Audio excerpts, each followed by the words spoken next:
ही सगळीच्या सगळी मालमत्ता जशीच्या तशी एचएनडी बोर्डिंगच्या मालकीची राहिली पाहिजे, रद्द करत आहोत।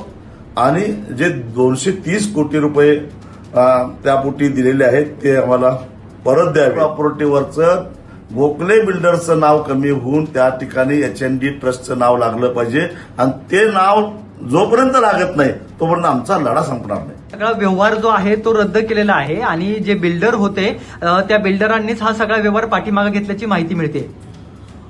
आज एचएनडी जैन बोर्डिंगमध्ये दिवसभरामध्ये जी बैठक झाली त्या बैठकीला देशातले 1986 वेगवेगळ्या संघटना आणि संस्थांचे प्रतिनिधी हजर होते आणि एकमतानं आमचं असं ठरलेलं होतं की ज्यांनी हा व्यवहार केलेला आहे त्याच्या संबंधित असणाऱ्यांशी संपर्क साधून त्यांना विनंती करावी की आमच्या भावना दुखावलेल्या आहेत। एचएनडी बोर्डिंगची ही जी काय 3.5 एकराची मालमत्ता आहे त्यातली 1 इंच सुद्धा जमीन द्यायच्या मनस्थितीमध्ये आम्ही नाही आहोत।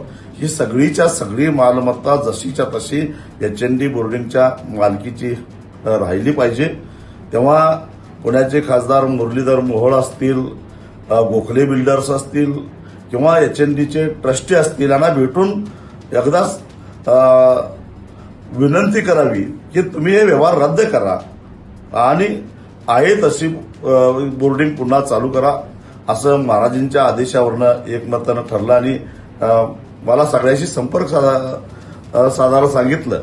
दरम्यानच्या काळामध्ये रात्री 10:30च्या दरम्यान मला मुरलीधर अण्णा मोहोळ यांचा फोन आला आणि त्यांनी सांगितलं की आज जो काय बैठकीमध्ये ठरलेला आहे त्याचा आदर करून गोखले बिल्डर्स यांनी एचएनडी ट्रस्टीना एक पत्र लिहिलेलं आहे, पत्र मेल केलेलं आहे आणि त्याच्यामध्ये हा संपूर्ण व्यवहार आम्ही रद्द करत आहोत आणि जे 230 कोटी रुपये त्यापोटी दिलेले आहेत ते आम्हाला परत द्यावेत अशी विनंती त्यांनी केली आहे।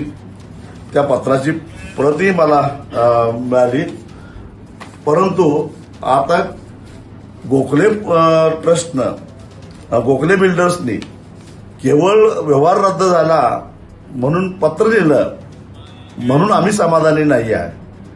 हा व्यवहार रद्द करण्यासाठी ट्रस्टीनी पुढे आलं पाहिजे आणि हा व्यवहार पूर्णपणे रद्द झाल्याशिवाय, कारण आता आज ह्या क्षणाला या मालमत्तेवर गोखले डेव्हलपर्सचं नाव आहे, ते नाव तेव्हाच कमी होईल जेव्हा हा व्यवहार रद्द होईल आणि हा व्यवहार रद्द होण्यासाठी दोन्ही पार्ट्या पुढे येणं गरजेचं आहे आणि जोपर्यंत व्यवहार रद्द होऊन पुन्हा पूर्ववत या 3.5 एकर जागेवर एचएनडी बोर्डिंगचं नाव लागत नाही, ट्रस्टचं नाव लागत नाही तोपर्यंत आमचा लढा संपणार नाही।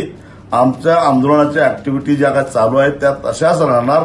अजूनही माझी सर्व घटकांना विनंती आहे की 1 तारखेला परमपूज्य आचार्य गुप्तनंदीजी महाराज उपोषणाला सुरुवात करणार आहे, ती कटुता टाळायची असेल त्याच्यानंतर होणाऱ्या आंदोलन, देशभरात जे होणाऱ्या आंदोलन आहे ते होऊन द्यायचं नसेल तर सरकारनं पुढाकार घ्यावा, ट्रस्टीनी पुढाकार घ्यावा आणि हा व्यवहार 30 तारखेच्या आत पूर्ण रद्द करून पुन्हा पूर्ववत ह्या 3.5 एकर जागेवर ट्रस्टचं नाव लावावं, तरच हा लढा आमचा शांत होईल। तोपर्यंत लढा संपणार नाही।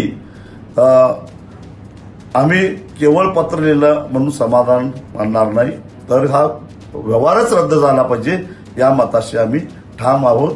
काही माध्यमातून बातम्या यायला लागल्या व्यवहार रद्द झाला म्हणून, देशभर आता ज्या काही ऍक्टिव्हिटी चालू आहेत, उद्या संपूर्ण देशामध्ये मूक मोर्चे निघणार आहेत, ते निघणारच, कारण व्यवहार रद्द होत नाही तोपर्यंत आंदोलन संपणार नाही। गोखले बिल्डर्सकडून एक पाऊल पुढे टाकलं गेलेलं आहे। गोखले बिल्डर्स म्हणाले की आम्हाला 230 कोटी रुपये माघारी द्या, त्यानंतर आम्ही हा व्यवहार जो आहे तो रद्द करू। यासाठी आता ट्रस्टींनी, ज्यांनी हे 230 कोटी रुपये जे आहे ते ट्रस्टच्या नावावरती घेतले आहेत, त्यांनी हे पैसे रिटर्न देण्यासाठी नेमकी काय भूमिका घेतली पाहिजे? गोखले बिल्डर्सनी जे पाऊल टाकलेलं आहे त्याचं आम्ही स्वागतच करतो आणि ट्रस्टींना आज सुद्धा आम्ही देशभरातल्या सगळ्या संस्थांनी मिळून विनंती केली आहे की बाबांनो असं काही करू नका. ट्रस्टच्या विकासासाठी आम्ही सारे पुढे यायला तयार आहोत, निधी उभा करायला तयार आहोत, तेव्हा हा व्यवहार रद्द करा अशी विनंती केली आहे.